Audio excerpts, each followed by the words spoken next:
Hi, this is Josh Paul, and I want to share with you one of the biggest marketing lessons that I learned over the past 7 years. It's been 2 months and a few days since I left the company that I started working with 6.5 years ago. And this was a company that on day one, when I first took over the marketing team, I was their first marketing hire. I was a marketing team of one.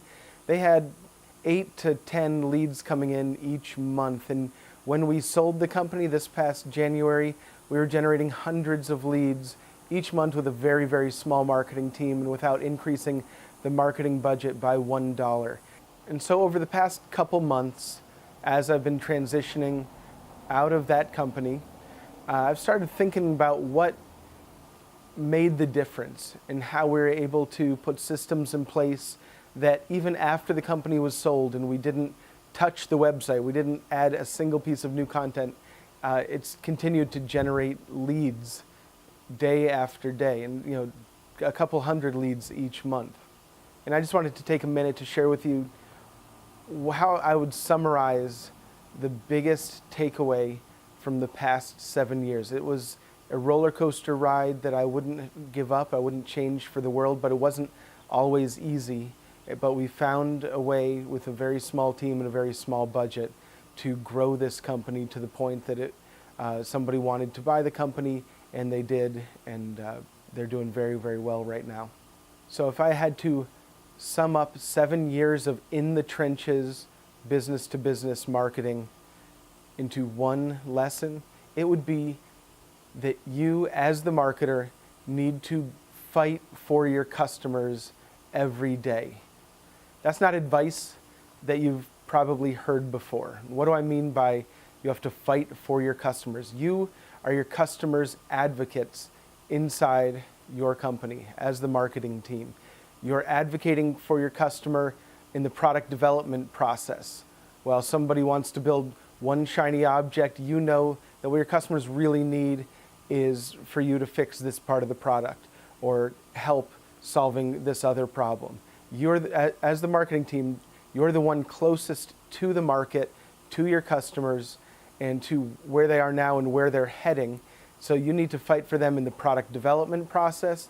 You need to fight for them with your marketing messages. How many of you have ever had the CEO come in and say, well, let's just try this message, and let's skip these relationship building steps, and let's try to go after the low-hanging fruit with this message and get as many people into sales calls as possible. And sometimes you have to do that, but it never really works out that well because you're not fighting to provide value to your customers in every touch and every message. But those moments where you can advocate for the market and advocate for your customers, those are the ones where you win. Those are the ones where you make great strides, where you have more people joining your list, converting on your offers, and eventually getting into calls with the sales team.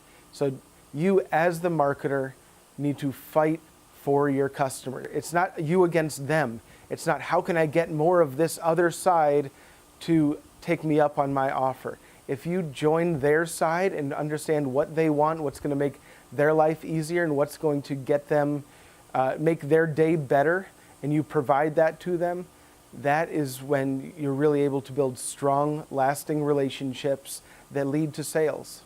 You need to take that customer advocacy mindset and infuse it into the sales team so they're not just trying to boost their numbers. They're trying to help the market. They're trying to help their customers. The more value that they can provide in the sales process, the more calls back that they're going to get. The more people are going to respond to their emails and and listen to their voicemails.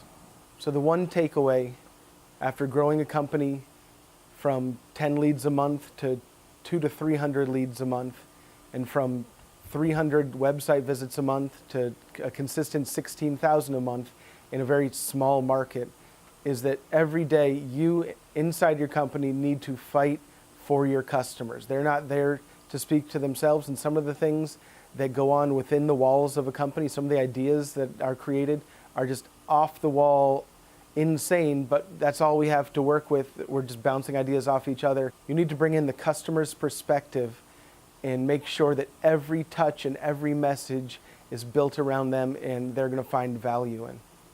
So that's it. I'm no longer with the company that I helped grow from 8 people to 40 people before it was sold. And I'm no longer with the company that bought that company. Both great organizations, and there's a lot of really good people that are still there. You can visit my LinkedIn profile to see what those companies are. But now I'm on a new mission. I'm trying to help as many companies as I can use the tactics and the strategies that I learned over those 7 years in a very, very difficult environment. I'm trying to help them implement them at their business. So if you have a small budget and a small marketing team, I want you to know that it is possible to grow and grow consistently if you have the right systems in place and the right tools and you stay on your strategy. So over the next few months, you're going to see me launch education programs and training packages to help businesses who don't have a big marketing budget and don't have a big marketing team grow their business.